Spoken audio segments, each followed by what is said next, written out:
Hello friends of TvAgro, my name is Juan Garcon.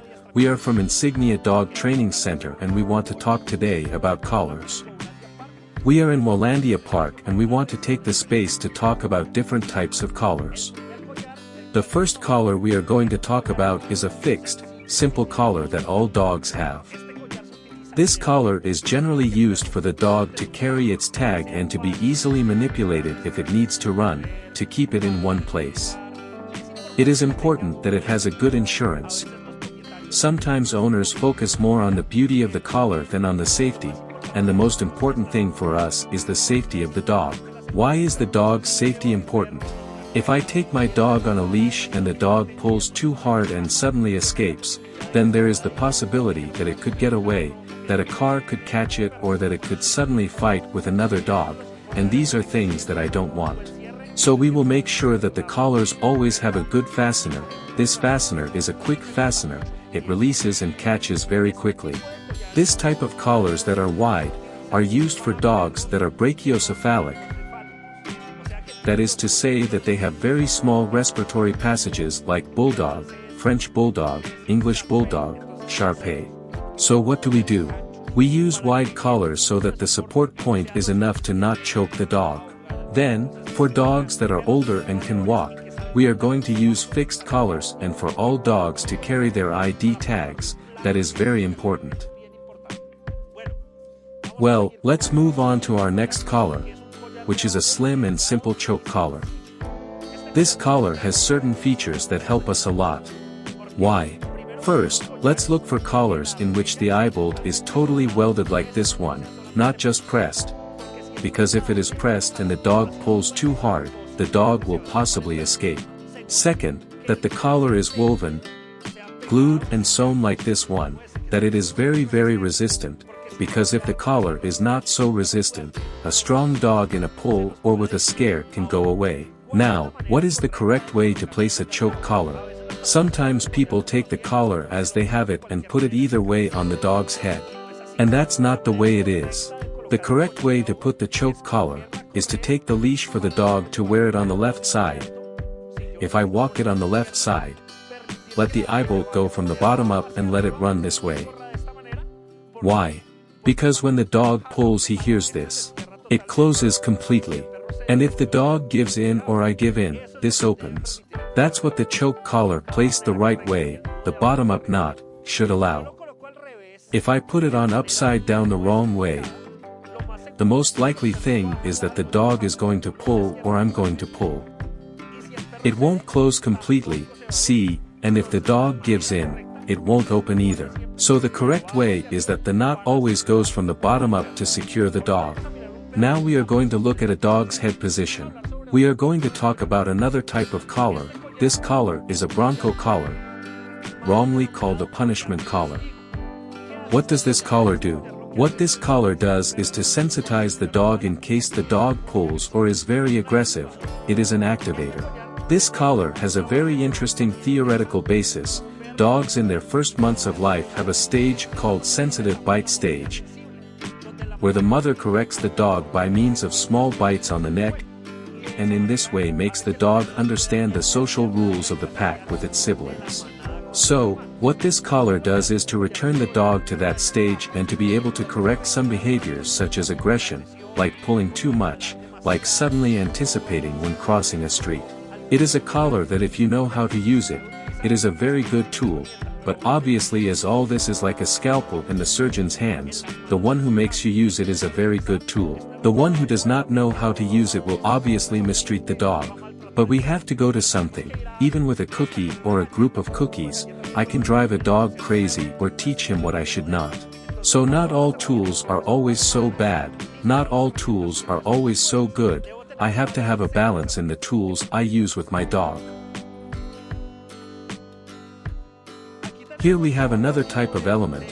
More than a collar, it is an element. It is a long rope that is more or less 11 or 12 meters long. Why am I going to use a long rope? I am going to use this rope for dogs that run away when I take them out to the park, that it is difficult to call the dog. When I call him, I release him and the dog comes. I use a long rope so that the dog learns to have a perimeter around me. And that perimeter should be about 11 or 12 meters. That is a social distance where the dog can come easily. So what do? I take my dog out a wide park. I have the rope always under control and little by little loosen the rope until the dog can be totally free.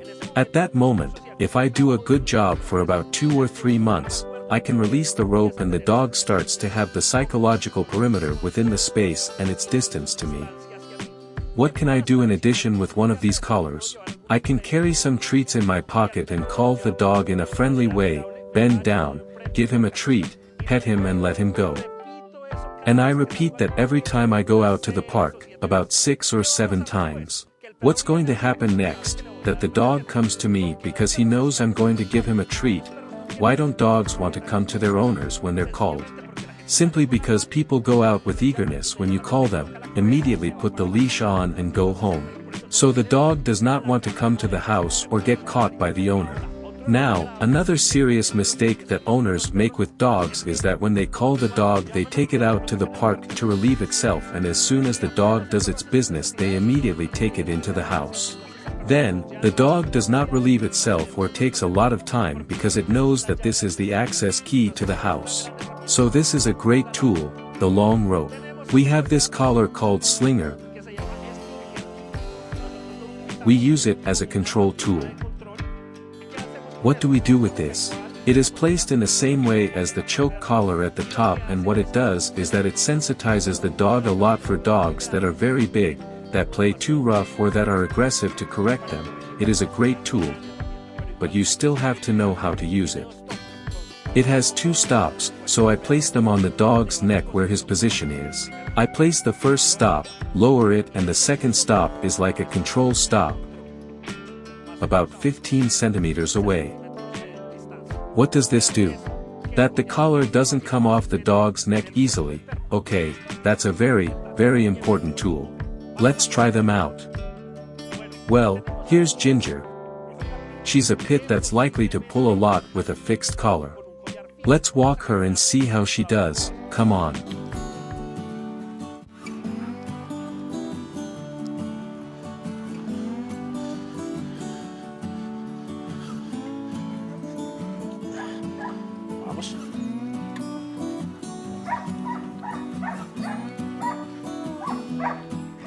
I'll walk her. She sure pulls. Some dogs pull so much that they can damage their owner's rotator cuff, affect the arm. Let's see what the difference is in terms of walking with this collar. Look at the timing. Okay, remember, we're going to place the knot from the bottom up. He placed it on the dog. The position on the dog's neck is to look for the occipital bone at the back of the skull and the furthest forward. There, he placed it there. I hope that the position of my hand is always in front and this little finger downwards so that I can correct it with my wrist. Ready, let's walk, let's go. Very good. Super. Very good. That's it, very good.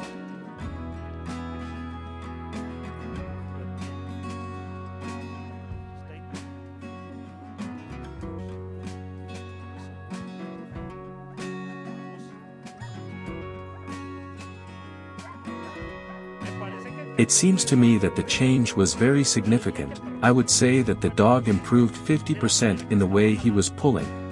But sometimes this is not enough with this collar. With work, congratulation rewards at the right moment, it is more than enough for the dog to learn not to pull. But, we are going to use a more aversive tool to see how it goes.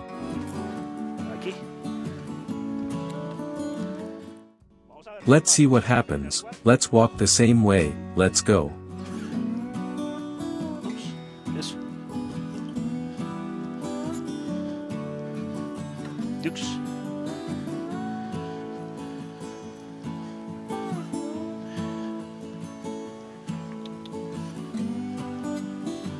Stay.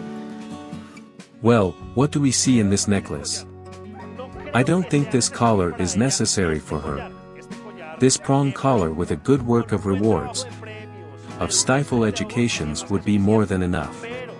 But if the dog needs it because it is too reactive, because its owner suddenly lacks strength or is afraid of other dogs, I would recommend it. Obviously you don't have it all the time. It is only for the dog's walk.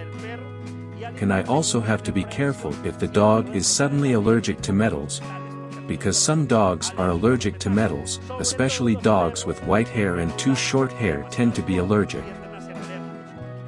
In that case I could put a scarf under the collar, so that the dog only has the sensation. Ready? Let's try it with another puppy.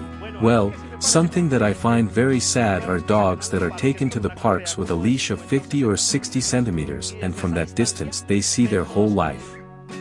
A tool that can help us and that is very easy to make or buy is this long rope.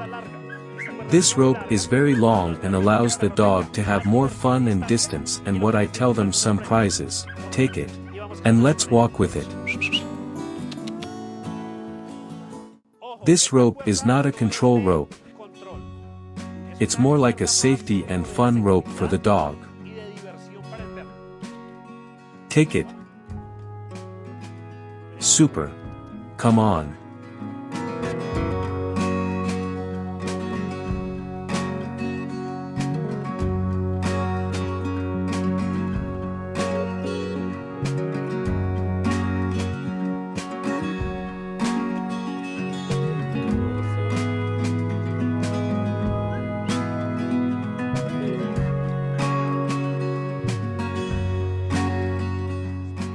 Well, this topic of collars has a lot of work to do.